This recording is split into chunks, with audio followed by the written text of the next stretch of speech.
Nah sekarang kita mau tanya nih sama inliner, siapa yang justru kalau menjelang lebaran gini makin boros? Nah angkat tangan ya, saya juga deh angkat tangan. Dia juga angkat tangan, tapi aku juga lumayan boros sebenarnya. Tapi anyway, ada nggak sih sebenarnya cara agar kita lebih hemat dan juga cara agar kita bisa mengatur dan juga nggak lebih besar pasak daripada tiang di waktu lebaran? Karena biasanya kalau lebaran terima THR ya kan, karena biasanya kemudian mudik belanja baju lebaran, belanja makanan, akhirnya habis. Dalam hitungan menit saja habisnya. Betul, nah ini adalah tips gimana caranya agar mengatur keuangan agar kita nggak boros di masa-masa lebaran seperti sekarang.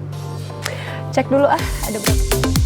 Setuju nggak sih inliners yang namanya lebaran itu selain dapat THR tapi pengeluarannya juga besar ya?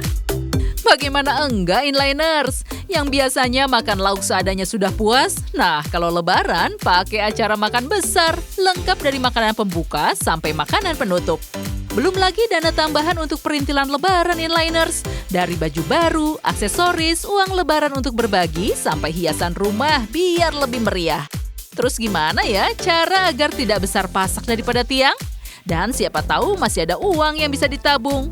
Yuk simak tipsnya lebaran hemat. Mumpung lagi pandemi inliners, nggak ada alasan deh buat boros-boros. Apalagi udah nggak ada tuh yang namanya mudik. Budget mudik sudah bisa dicoret ya inliners. Selanjutnya, buatlah rencana anggaran. Tentukan pengeluaran dari yang pokok, sekunder, sampai yang tersier. Buat pos-pos pengeluaran dan tentukan biaya yang dikeluarkan di tiap pos. Prioritas pertama yang harus dicatat adalah pos untuk zakat, infak, uang ampau, dan THR bagi para pekerja di rumah. Inliners dapat menganggarkan pos ini sekitar 10-20% dari dana yang dimiliki. Pos kedua adalah pos makanan inliners. Rencanakan menu makanan untuk 2 hari saja. Pilih baik-baik jenis makanannya ya, dari makanan utama sampai kue kering. Batasi jumlah dan jenis sesuai pengalaman lebaran tahun lalu.